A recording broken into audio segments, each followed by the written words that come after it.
Шведские истребители в небе над Украиной. Открытый удар по России, которого не ожидали. Официальное заявление. Армия в столице. Армения подняла военных на фоне угроз России. И не только. Российское вторжение в Литву, захват столицы за 10 дней и полный разгром. НАТО срочно усиливает оборону Балтии. Страшный сценарий или реальная угроза? Процесс запущен. Присоединение Украины уже в ближайшее время. Озвучена конкретная дата. Союзники спешат на помощь. Дональда Трампа в самый последний момент решили пощадить. Как он вновь магическим образом сумел избежать покушения. Курьезный случай, о котором сейчас говорит весь мир. Утро пятницы, 29 мая. И новость. Доброе пятничное утро. Последний день рабочей недели, и спасибо, что начинаете его вместе с Нехтом. Я Степан Путила. Мы начинаем. Швеция решила неожиданно и больно ударить по России. Премьер страны на встрече с Зеленским объявил, Украина получит высококлассные истребители Gripen, причем 16 самолетов бесплатно, а поставки начнутся уже в начале следующего года. Продолжаются переговоры о закупке еще 20 боевых машин. И Путина с его чемоданчиками полными угроз и страха уже никто не боится. Мы хорошо знаем, что думает Россия о странах, помогающих Украине. Все страны в Балтийском регионе хорошо готовы к разным российским реакциям и гибридным угрозам, поэтому это ничего не меняет. Теперь о том, почему это больно для России. Gripen создавался шведами специально для борьбы с российскими Су-27 и Су-35. Его ракеты «Метеор» бьют на 150 километров против российских Р-77 с дальностью 100. Радар видит дальше. И главное, самолет взлетает с грунтовых полос и участков автодорог. Россия не сможет уничтожить их на земле. Они рассредоточатся по десяткам аэродромов по всей Украине. При этом час полета стоит $5000, в 5 раз дешевле F-16. Украина сможет летать больше, намного больше, дольше и дальше. Это все еще красные линии или уже прекрасные?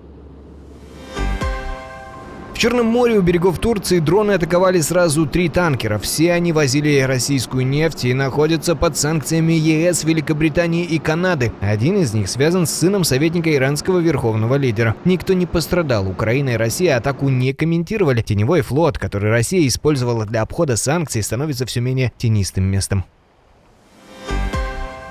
А пока Швеция передает истребители, в Балтии говорят о вторжении РФ и уже срочно достраивают новую линию обороны. Латвия начала устанавливать зубы дракона на границе с Россией. Бетонные пирамиды по 1,5 тонны каждая, в 3 ряда, чтобы танки не прошли. Все это из-за расширения полномочий Путина по вводу войск в другие страны. Литва и Эстония уже сделали то же самое чуть раньше. Это все часть общей балтийской линии обороны. Завершат ее к 2028 году.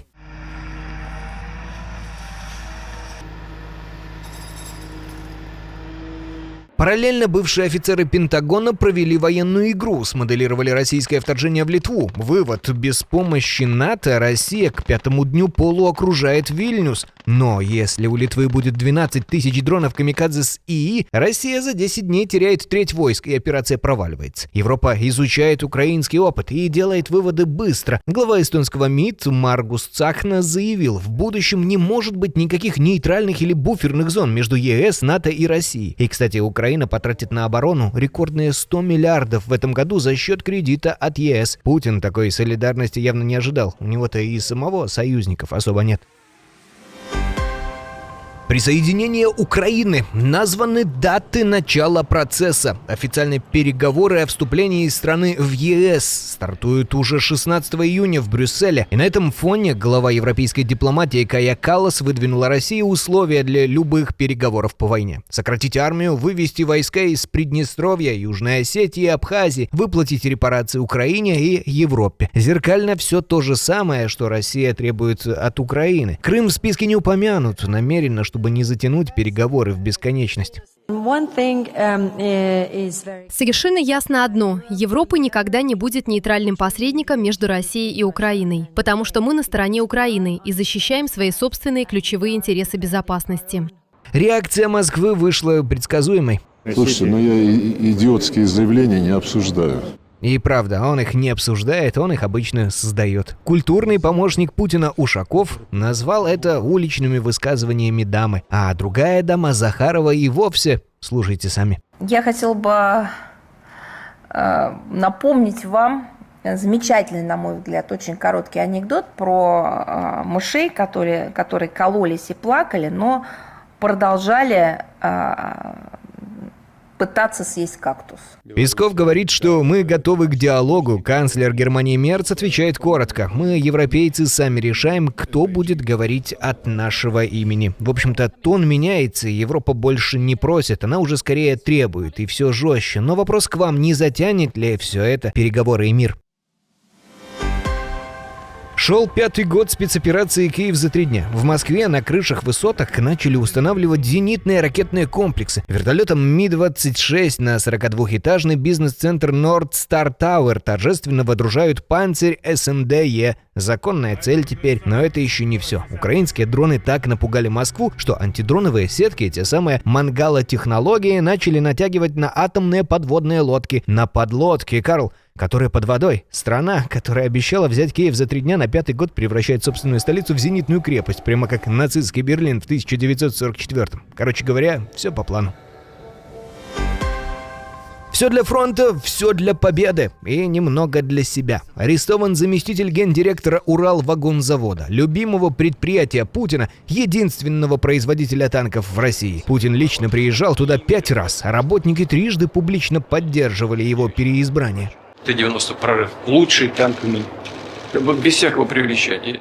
Теперь там крупнейшее уголовное дело с 2013 года. Дмитрий Семизоров, по версии следствия, провернул интересную схему с климатическим оборудованием. Контракт на 132 миллиона, реальная стоимость 80, разница в 50 миллионов испарилась. Защита в суде заявила честно. Арест топ-менеджера негативно скажется на исполнении гособоронзаказа. То есть без него воровать некому. Или все-таки воевать? Семизоров вину не признал. Говорит, оговорили, оклеветали, ничего не крал. Кстати, у него есть орден мужества. Очевидно, за стойкость при хищениях.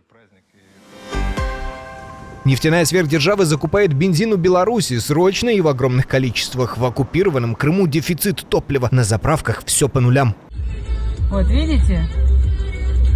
Все. За здоровый образ жизни, на велосипеды. Топлива нет. Причина простая. Украинские дроны продолжают жечь российские НПЗ, а те один за другим уходят на внеплановый отдых. Пляжи, кстати, внезапно превращаются в очень полезные грязевые ванны. Пятна нефти уже вплотную подошли к пляжам в Анапе, которые власти, кстати, планируют открыть через пару дней. Как тебе море? Ништяк, белый песок, да, говоришь? Но ничего, все эти черные дыры Россия успешно затыкает белорусским бензином. Импорт вырос в десятки раз за год. Причем белорусское топливо дороже российского. Страна, которая годами торговала нефтью по всему миру, теперь покупает бензин у соседа, который тот производит из ее же нефти. И просит еще. Сюр. Помните, как Россия давила польские яблоки бульдозерами? Жириновский тогда гордо кричал: «Не будем есть санкционку». Прошло 12 лет. Россия стала вторым крупнейшим покупателем бразильских яблок в мире. Закупки выросли в 3,5 раза за год. Везут через океан втридорога. Импортозамещение сработало идеально. Вместо польских яблок бразильские. Даже не белорусские, как бензин. Зато патриотично. Кстати, Россия буквально вчера запретила еще и ввоз овощей из Армении вслед за цветами, коньяком и минеральной водой.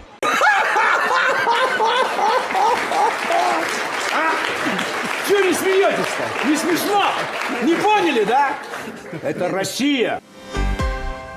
Армия в столице. Армения подняла военных на фоне угроз России. Но и не только. Основная причина — это все же День независимости. Этот парад первый за 10 лет. По улицам Еревана прошли войска с техникой из 7 стран. Показали также собственные армянские дроны. Пашинян стоял на трибуне. За 2 недели до выборов это не просто праздник, это послание. Если так продолжится лет через 5, Россия нас будет завидовать в мощи своей. Вот вы посмотрите. Только 5 лет мирно,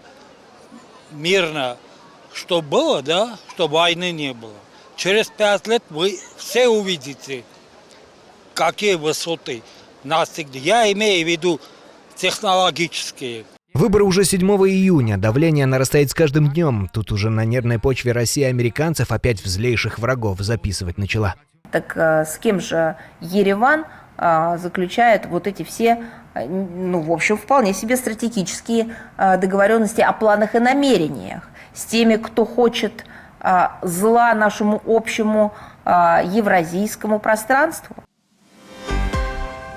Трамп снова магическим образом избежал покушения. Правда, речь о животном. В Бангладеш жил себе не тужил буйвол-альбинос с характерной светлой челкой. Местные прозвали его Дональдом Трампом. Животное уже даже продали на жертвоприношение в честь Курбан-Байрама, но буквально за день до его казни изображение завирусилось в соцсетях, и в последний момент власти срочно вмешались, вернули деньги покупателю и отправили буйвола в национальный зоопарк. Теперь на него приезжают смотреть толпы.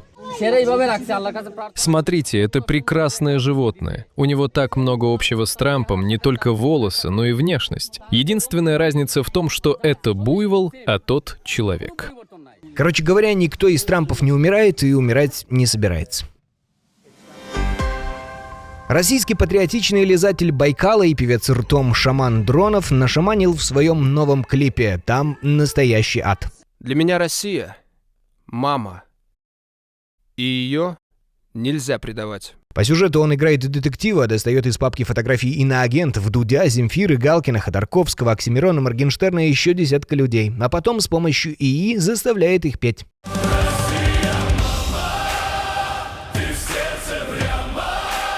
Сам Шаман Дронов объяснил, там они за деньги выступают против России, а в моем клипе поют за нее бесплатно. Это уже не ультра-поп-патриотизм, это публичный донос, завернутый в музыкальный клип. Люди, которых режим объявил врагами, насильно вставлены в государственную пропаганду с помощью нейросети. В интересное время живем. Спасибо, что были с нами, обязательно подписывайтесь и приглашаю на вечерний выпуск с Олесем Корниенко.